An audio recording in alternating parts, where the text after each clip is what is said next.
Hello everyone, welcome to all of you. Target by Himanshu. आज का video रहने वाला है आपका करंट अफेयर का, जो कि आपकी डेली वाइज रहती है।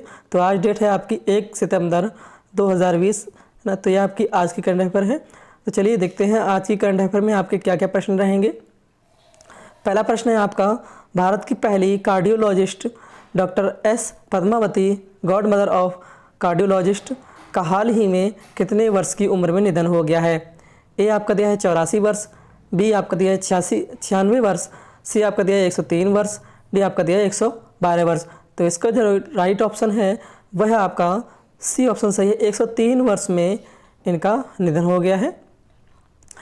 इसके महत्वपूर्ण बिंदु के बारे में बात करें तो भारत की पहली cardiologist doctor S Padmavati, God mother of cardiologist, का हाल ही में 103 वर्ष की उम्र में निधन हो गया है।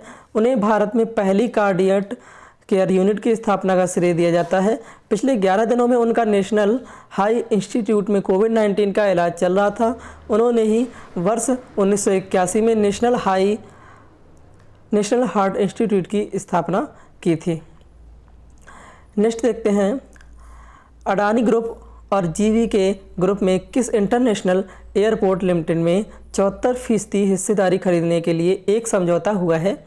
ए आपका दिया है Mumbai international airport limited, B आपका दिया है Delhi international airport limited, C आपका दिया है Kochi international airport limited, D आपका दिया है कुशीनगर इंटरनेशनल एयरपोर्ट लिमिटेड। तो इसका जो राइट ऑप्शन है वह आपका ए ऑप्शन सही है, मुंबई इंटरनेशनल एयरपोर्ट लिमिटेड।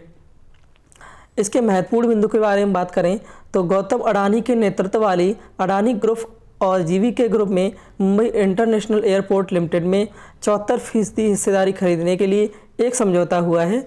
इस समय मुंबई एयरपोर्ट भारत का दूसरा सबसे बड़ा एयरपोर्ट है। एक रिपोर्ट के मुताबिक अडानी ग्रुप जीवीके ग्रुप की पूरी 50.5% हिस्सेदारी खरीदेगा। नेक्स्ट क्वेश्चन देखते हैं, निम्न में से किस वर्ष बने एसोसिएशन ऑफ टेनिस प्रोफेशनल के खिलाफ नोवाक जोकोविच और वासेक पॉस्पिसिल ने पीटीपीए का गठन किया है। तो ए 1970, बी 1972, सी 1974, डी 1976। तो इसका जो राइट ऑप्शन है वह आपका बी ऑप्शन सही है,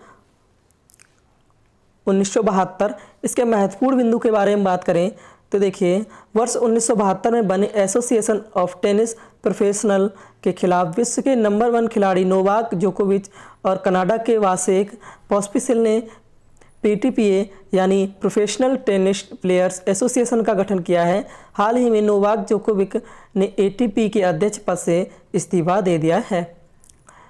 नेक्स्ट क्वेश्चन है आपका, अरुणाचल प्रदेश विधानसभा ने हाल ही में प्रदेश में संविधान की कौन सी अनुसूची के अधीन लाने से संबंधित प्रस्ताव पारित किया है। ए दूसरी अनुसूची, बी चौथी अनुसूची, सी छठी अनुसूची, डी आपका दिया है 8वीं अनुसूची। तो इसका जो राइट ऑप्शन है वह आपका सी ऑप्शन सही है, छठी अनुसूची में प्रस्ताव पारित किया है। इसके महत्वपूर्ण बिंदु के बारे में बात करें तो देखिए, अरुणाचल प्रदेश विधानसभा ने हाल ही में प्रदेश में संविधान की छठी अनुसूची के अधीन लाने से संबंधित प्रस्ताव पारित किया है।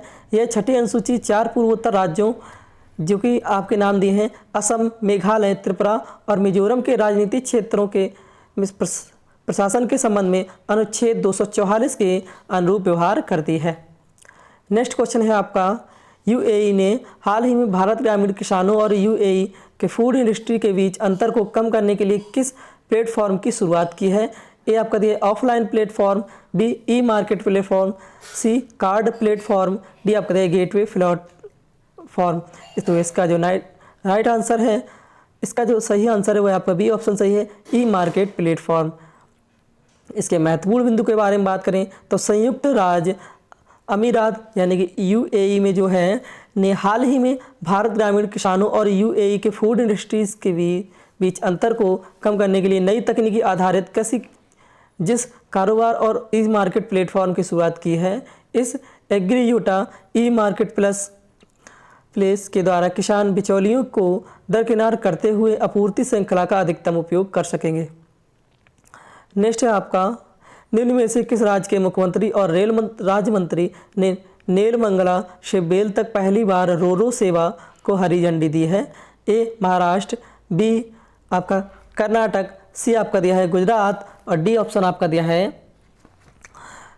बिहार। तो इसका जो राइट ऑप्शन है वह आपका बी ऑप्शन सही है। कर्नाटक राज्य के मुख्यमंत्री ने हरी झंडी दी है। इसके महत्वपूर्ण बिंदु के बारे में बात करें तो कर्नाटक राज्य के मुख्यमंत्री श्री BS येदियुरप्पा और रेल मंत्री श्री सुरेश सी अंगड़ी ने हाल ही में नेलमंगला से बेल तक पहली बार रोल ऑफ यानी कि RO यानी रो सेवा को हरी झंडी दी है। इस सेवा से यात्रा माल और आवश्यक वस्तुएं लाने में कम समय लगेगा। नेक्स्ट है आपका संस्कृति मंत्रालय ने भारतीय पुरातत्व सर्वेक्षण के कितने नए क्षेत्रों की घोषणा की है? ए 3 नए क्षेत्रों, बी 5 नए क्षेत्रों, सी 7 नए क्षेत्रों, डी आपका दिया है 10 नए क्षेत्रों। तो इसका जो राइट ऑप्शन है वह आपका सी ऑप्शन सही है, 7 नए क्षेत्रों की घोषणा की है। इसके महत्वपूर्ण बिंदु के बारे में बात करते हैं तो भारत के सांस्कृतिक मंत्रालय ने भारतीय पुरातत्व सर्वेक्षण के 7 नए क्षेत्रों की घोषणा की है, जो कि आपके ये 7 नए क्षेत्र उत्तर प्रदेश, तमिलनाडु, पश्चिम बंगाल, कर्नाटक और गुजरात में बनाए गए हैं, जिसके नाम हैं रायगंज, त्रिची, राजकोट, झांसी, जबलपुर, मेरठ और हप्पी हैं। नेक्स्ट है आपका पाकिस्तान के बाबर आजम ने T20 क्रिकेट में एक सबसे तेज कितने रन बनाने के मामले में विराट कोहली और एरॉन फिंच के रिकॉर्ड की बराबरी कर ली है? ए 800 रन, बी 1000 रन, सी 1500 रन, डी आपका दिया 2000 रन। तो इसका जो राइट ऑप्शन है वह आपका सी ऑप्शन सही है, 1500 रन बनाए हैं। इसके महत्वपूर्ण बिंदु के बारे में बात करते हैं तो पाकिस्तान के बाबर आजम ने T20 क्रिकेट में सबसे तेज 1500 रन बनाने के मामले में विराट कोहली और एरॉन फिंच के रिकॉर्ड की बराबरी कर ली है। बाबर आजम ने T20 क्रिकेट मैच की 39वीं पारी में 1500 रन बनाए हैं। बाबर आजम ने T20 क्रिकेट में विराट कोहली को पीछे छोड़कर सबसे अधिक बल्लेबाजी औसत वाले बल्लेबाज बन गए हैं। नेक्स्ट क्वेश्चन है आपका इंटरनेशनल चेस फेडरेशन के पहले ऑनलाइन चेस ओलंपियाड में भारत और किस देश को संयुक्त रूप से विजेता घोषित किया गया है? ए जापान, बी रूस, सी अमेरिका, डी ऑस्ट्रेलिया। तो इसका जो राइट ऑप्शन है वह आपका बी ऑप्शन सही है, रूस देश को संयुक्त रूप से विजेता घोषित किया गया है। इसके महत्वपूर्ण बिंदु के बारे में बात करें तो देखिए इंटरनेशनल चेस फेडरेशन के द्वारा पहली बार आयोजित ऑनलाइन चेस ओलंपियाड में भारत और रूस को संयुक्त रूप से विजेता घोषित किया गया है। भारत और रूस के बीच चेस ओलंपियाड के फाइनल मैच के दौरान 2 भारतीय खिलाड़ियों जो कि निहाल सरीन और दिव्या देशमुख का खेल से कनेक्शन टूट गया था, जिससे वक्त का नुकसान हुआ था, जिसके बाद फीडे के अध्यक्ष आर्कडी डोरकोविच ने दोनों टीमों को गोल्ड मेडल देने की घोषणा की है। नेक्स्ट क्वेश्चन है आपका भारत और किस देश ने 3 सितंबर 2020 से एक नया व्यापार मार्ग खोलने की घोषणा की है? ए श्रीलंका, बी नेपाल, सी आपका दिया है भूटान, डी ऑप्शन आपका दिया है बांग्लादेश। तो इसका जो राइट ऑप्शन है वह है आपका डी ऑप्शन सही है, बांग्लादेश। इसके महत्वपूर्ण बिंदु के बारे में बात करें तो भारत और बांग्लादेश ने अंतर्देशीय जल परिवहन के तंत्र का विस्तार करने जिससे कनेक्टिविटी को बढ़ावा मिले, साथ ही इस क्षेत्र में व्यापार को बढ़ावा देने के लिए 3 सितंबर 2020 से एक नया व्यापार मार्ग खोलने की घोषणा की है। साथ ही एक बांग्लादेशी पोत दोनों देशों के बीच संपर्क को बढ़ावा देने के प्रयासों के तहत त्रिपुरा के लिए सीमेंट के माल का परिवहन करेगी। सीमेंट का जो माल है उसका परिवहन करेगा। तो दोस्तों ये थी आपकी आज की करंट अफेयर। जिन मित्रों को वीडियो अच्छी लगी हो वीडियो को लाइक करें, कमेंट करें, अपने दोस्तों तक शेयर जरूर करें। जिन्होंने अभी तक चैनल को सब्सक्राइब नहीं किया है वो चैनल को सब्सक्राइब करें, बेल आइकन को प्रेस जरूर कर लें, जिससे कि आगे आने वाली वीडियो का नोटिफिकेशन आप सभी के पास सबसे पहले पहुँच सके। इसके बाद आपको PDF प्राप्त करने के लिए आप हमारे टेलीग्राम ग्रुप से ज्वाइन कर सकते हैं। टेलीग्राम का लिंक हमने डिस्क्रिप्शन बॉक्स में दे रखा है, और नहीं भी ज्वाइन कर पाते हैं तो आप टारगेट बाय हिमांशु से टेलीग्राम पर सर्च कर सकते हैं और ग्रुप पे ज्वाइन हो सकते हैं। वहाँ पे आपको सभी प्रकार की PDF फाइल्स प्राप्त हो जाएंगी। Thanks for watching. जय हिंद, जय भारत।